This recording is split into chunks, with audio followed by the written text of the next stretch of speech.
யாரெல்லாம் டைமுக்கு சாப்பிடலையோ அவங்களுக்கு ஏற்படக்கூடிய ஒரு பிரச்சனை தான் பாதாம் பிசின் போல ஒரு சிறந்த மருந்து இந்த உலகத்தில் எதுவும் கிடையாது. சம்மரில் செரிமானம் குறைவாக இருப்பதற்கு இன்னொரு காரணம் கோடை காலத்தில் தான் அதிகமான பேதி வாந்தி இது சார்ந்த சிரமங்கள் அதிகமாக இருக்கிறத நம்ம பார்க்கணும். இல்லை மோரில் கொஞ்சம் கருவேப்பிலை கொத்துமல்லி போட்டு நல்லா அரைச்சி எடுக்கக்கூடிய சாறு அல்லது இந்த ஜீரக கஷாயம் இதை கொஞ்சம் நம்ம சாப்பிட ஆரம்பித்தாலே கோடை காலத்தில் சுற்றி இருக்கக்கூடிய மாற்றங்கள் பருவ மாற்றங்கள் நம்ம பாதிக்காமல் நம்ம உடம்பை பார்த்துக்கணும்னா ஒவ்வொரு மாதமும் 1 கோடிக்கும் அதிகமான பார்வையாளர்களை சென்று சேரும் ஹெல்த் குரு சேனலில் உங்கள் நிறுவனத்தை விளம்பரப்படுத்த 9342026112 என்ற எண்ணை தொடர்பு கொள்ளுங்கள். வணக்கம் அண்ட் வெல்கம் டு ஹெல்த் குரு. நான் உங்கள் முரளி. சரி, நம்ம கூட பார்த்தீங்கன்னா டாக்டர் கௌதமன் இருக்காங்க. அவங்ககிட்ட தான் பேச போகிறோம். வாங்க பேசலாம். வணக்கம் சார். வணக்கம் குரு. எப்படி சார் இருக்கீங்க? நல்லா இருக்கும்பா, தேங்க்யூ சார். இந்த சம்மரில் இன்னொரு பக்கம் மோஸ்ட் காமனான பீப்புள் அவஸ்தைப்படுற ஒரு விஷயம் என்னன்னா இன்டைஜஷன் சார். அதாவது சாப்பிட்ட செரிமானமே ஆகலை அப்படின்னு சொல்கிறாங்க. இந்த சம்மரில் எதனால இன்டைஜஷன் அதிகமாகுது? சரி, பொதுவாக நமக்கு கோடை காலம் வரும்போது ஒவ்வொரு காலத்துக்கும் ஒவ்வொரு வகையான உடம்போட இயக்கங்கள் மாறும். கோடை காலம் வரும்போது அது வாதத்துடைய காலம்னு சொல்லுவோம்.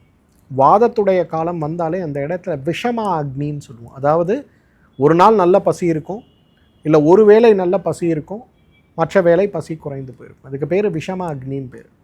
இது கோடை காலத்தில் நம்ம உடம்பில் வாதத்துடைய ப்ரிடாமினன்ஸ் இருக்கிறதுனால நமக்கு ஏற்படக்கூடிய ஒரு இயற்கை நிகழ்வு. இது வியாதினே சொல்ல முடியாது, ஒரு நேச்சுரல் ப்ராசஸ்ன்னு தான் சொல்லுவோம். ஸோ அந்த வகையில் பார்த்தோன்னா கோடை காலத்தில் நீங்கள் சொல்லக்கூடிய அந்த பசி இல்லை, சாப்பிட முடியல அப்படிங்கிற ஒரு தன்மை வரும். ரெண்டாவது, கோடையில் இருக்கக்கூடிய நீர் சத்தோட இழப்பு நமக்கு வாயில் ஒரு வறட்சியை உருவாக்கிட்டே இருக்கும். வாயில் எந்த அளவுக்கு நீர் சத்து இருக்கோ அந்த அளவுக்கு சுவை மிகுந்த உணவுகளை நீங்கள் எடுத்துப்பீங்க. அந்த நீர்ச்சத்து குறைந்து போய் நாவில் வறட்சி ஏற்படும் போது உங்களுக்கு அமிர்தமே கொடுத்தா கூட அந்த சுவையை உணர முடியாத அளவுக்கு நம்முடைய நாக்கு பலமிழந்து போயிருக்கும். அப்போ நீங்கள் என்ன கொடுத்தாலும் சரி உங்களுக்கு அந்த உணவை சாப்பிட்ணுன்னு ஆசை வராது. சம்மரில் ரொம்ப பிரபலமான உணவு இது பழம்னா மாம்பழம். மாம்பழம். ஏன் மாம்பழம் சம்மரில் நம்ம விரும்பி சாப்பிட்றோம்? டேஸ்ட்டாகவும் இருக்கும், புளிப்பு இனிப்பு இது ரெண்டும் கலந்தது இல்லையா? அப்படின்னா என்ன அர்த்தம்? நமக்கு அந்த சுவை இருக்கக்கூடிய உணவுகளை சாப்பிடும்போது தான் நம்ம நாக்குக்கும் உடம்புக்கும் ஒரு புத்துணர்ச்சி ஏற்படுது.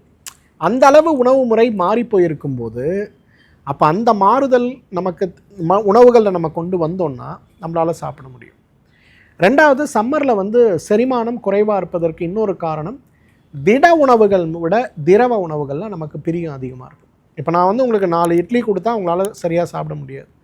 அதே 2 கிளாஸ் கூழ் கொடுத்தேன்னா நீங்கள் அதை லைக் பண்ணி குடிப்பீங்க, நல்லா 2 கிளாஸ் குடிப்பீங்க. என்ன காரணம்?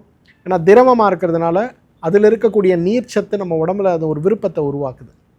உப்புச்சத்து அந்த சுவையை நமக்கு கூட்டுது. கூட கொஞ்சம் வெங்காயம் மிளகாய் ஏதாவது நம்ம சாப்பிட்டோம்னா அவ்வளவு நல்லா உடம்புக்குள்ளே போய் ஒரு நல்ல மாறுதலை உருவாக்குறத பார்க்கணும். ஸோ அதுக்கு நீர்ச்சத்து மேலே நமக்கு இருக்கக்கூடிய பிரியங்கள், இந்த மாதிரி வேரியஸ் ஃபேக்டர். இப்போ சம்மரில் ஸ்ரீராம நவமி வருது, இப்போ தான் முடிஞ்சுது. வின்டரில் கிருஷ்ண ஜெயந்தி வருது. ஸ்ரீராம நவமிக்கு பிரசாதமாக என்ன கொடுப்போம்? மோரும் பானகமும் கொடுப்போம். ஏன்னா நம்மளால் கோடையில் கோவிலுக்கு வரவங்களுக்கு நீங்கள் லட்டு கொடுத்தா கூட அவனால் சாப்பிட பிடிக்காது. அவனுக்கு அந்த இடத்துல மோர் கொடுத்தீங்கன்னா பெரிய புத்துணர்வு ஏற்படும். பானகம் கொடுத்தீங்கன்னா, வெல்லம் போட்டு குளிர்ச்சியாக கொடுத்தீங்கன்னா மகிழ்ச்சியாக இருப்பாங்க. கிருஷ்ண ஜெயந்தி வர்றது குளிர்காலத்தில் அவங்க பசி பயங்கர பீக்கில் இருக்கும். அப்போ நீங்கள் லட்டு வடை அதிரசம் மாதிரி உணவுகள் மேலே தான் உங்களுக்கு உடம்புக்கு பிரியம் ஏற்படும். ஸோ கோடை காலத்தில் ஏற்படுகின்ற இந்த பசியின்மை ஜீரணமின்மை இது எல்லாமே இயற்கை நிகழ்வாக ஏற்படக்கூடியது தான். அப்போ உணவில் ஒரு மாற்றமும் அதே போல் நீர்ச்சத்து இருக்கக்கூடிய உணவுகளை சாப்பிடுவதில் ஒரு கவனமும் நம்ம எடுத்தாலே நமக்கு சிரமங்கள் இருக்குது. சரி, இப்போ அதே மாதிரி தான் சார் நீங்கள் சொல்லிட்டீங்க. இப்போ அதே மாதிரி இந்த சம்மரில் பார்த்தீங்கன்னா ஒரு சில பேர் கான்ஸ்டிபேஷன் பிரச்சனை இருக்கும், அதே மாதிரி லூஸ் மோஷன் அதிகமாக ஆகும். அப்படி இருக்கிறவங்க என்ன சார் பண்ணலாம்? இது ரெண்டுமே சம்மர்னால ஏற்பட வாய்ப்பு இருக்குப்பா. ஒன்று நிறைய வேர்வை உடம்பை விட்டு போயிடுச்சு, அப்போ மலத்தில் இருக்கக்கூடிய நீர்ச்சத்து குறைஞ்சி போகும். அப்போ உங்களுக்கு பார்த்தீங்கன்னா நிச்சயமாக மலச்சிக்கல் ஏற்படும். On the other hand, dehydration உங்கள் உடம்புல அதிகமாச்சுன்னா உடம்பே என்ன பண்ணோன்னா பேதியை உருவாகும். ஓகே. ரெண்டாவது காரணம் என்னென்னா, நம்ம தண்ணி குடிக்கிறோம் இல்லையா? இப்போ நம்ம கோடை காலத்தில் தண்ணி எங்கே கிடைச்சாலும் குடிக்க மாதிரி தாகத்தில் இருப்போம். அப்போ ஏதாவது ஒரு இடத்துல தண்ணி குடிக்கும்போது அதில் இருக்கக்கூடிய தொற்று நமக்கு பாதிக்கப்பட்டு வயிற்றால் போக ஆரம்பிக்கும்.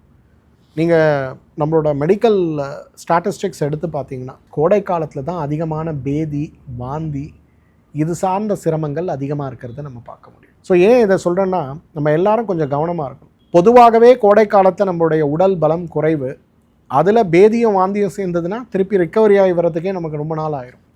அதனால் குடிக்கின்ற தண்ணீர், அதே போல் அந்த வேர்வையினாலே நம்ம உடம்புல இருக்க சோடியம் பொட்டாசியம் குறைஞ்சி போய் கடுமையான வறட்சிக்குள்ளே நம்ம போயிடுவோம்.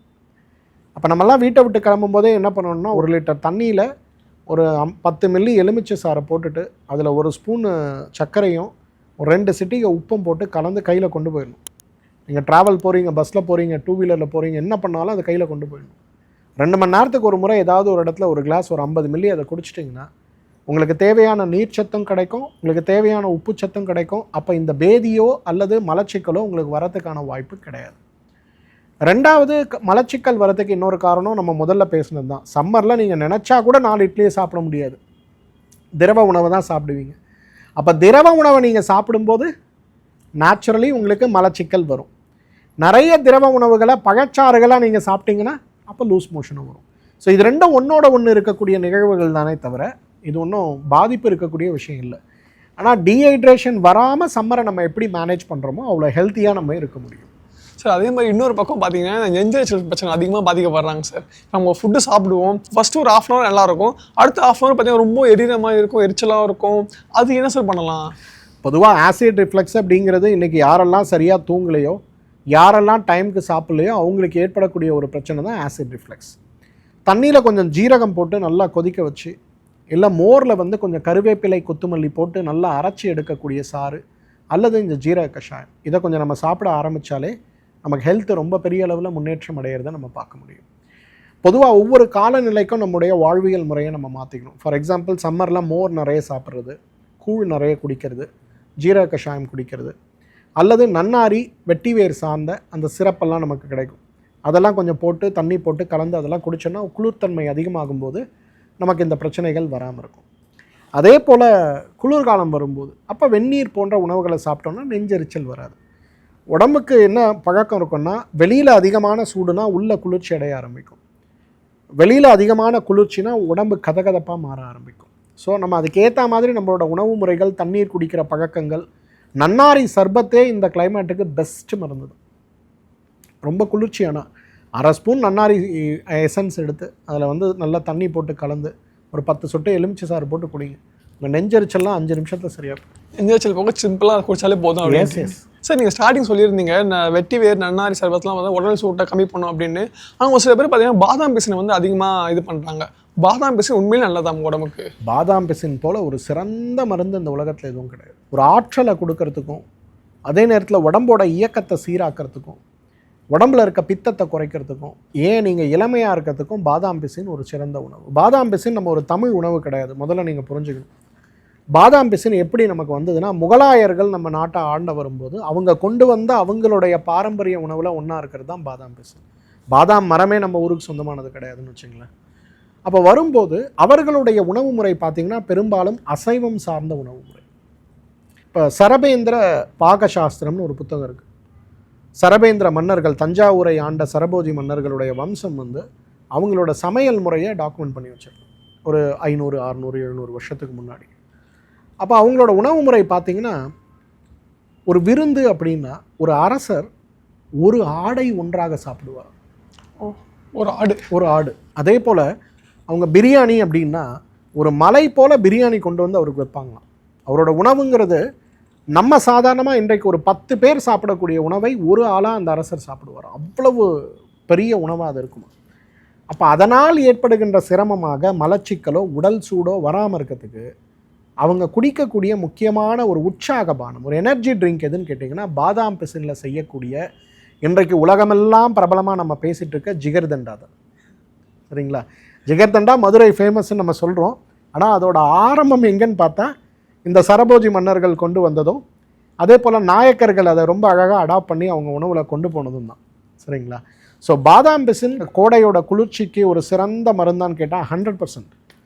நீங்கள் வந்து நன்னாரி சர்பத் சாப்பிடும்போது கூட உங்களுக்கு குளிர்ச்சி ஐஸ் கட்டியில் இருக்க மாதிரி குளுகுலுன்னு இருக்கிறத நீங்கள் பார்க்கலாம். சார் அதே ஒரு சில பேர் பார்த்தீங்கன்னா சம்மரில் வந்து பாடி ரொம்ப ஹீட் ஆகிடுச்சு, அதனால் தூக்கமே வர மாட்டேது அப்படின்னு சொல்கிறாங்க. அந்த கூற்று உண்மை தானா? 100% உண்மை.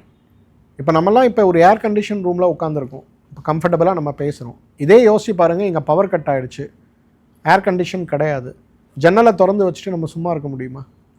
முடியாது. நிச்சயமாக அந்த சூடு நமக்கு பாதிப்பை உருவாக்கும். உடல் சூடு பாதிக்கிறதுன்னு அவங்க சொல்கிறது உண்மை கிடையாது. சுற்றுப்புறத்தில் இருக்கக்கூடிய சூடு அவங்கள பாதிக்குதுங்கிறது தான் உண்மை. ஏன்னா உடம்பு வேர்வை வந்துக்கிட்டே இருக்கும். வேர்வை வர வர அதோட மாற்றங்கள் இருக்கும். ஸோ அப்போ அந்த சூடுத்தன்மையை நம்ம மாற்றணும் அப்படின்னா எண்ணெய் தேய்த்து குளிக்கிறது தான் ரொம்ப நல்ல விஷயம். கோடை காலத்தில் சுற்றி இருக்கக்கூடிய மாற்றங்கள், பருவ மாற்றங்கள் நம்ம பாதிக்காமல் நம்ம உடம்பை பார்த்துக்கணுன்னா எண்ணெய் தேய்த்து குளித்தல் மிகச்சிறந்த பழக்கமாக இருக்கும். ஓகே சார், நிறைய இன்ஃபர்மேஷன் பகிர்ந்துக்கிட்டீங்க.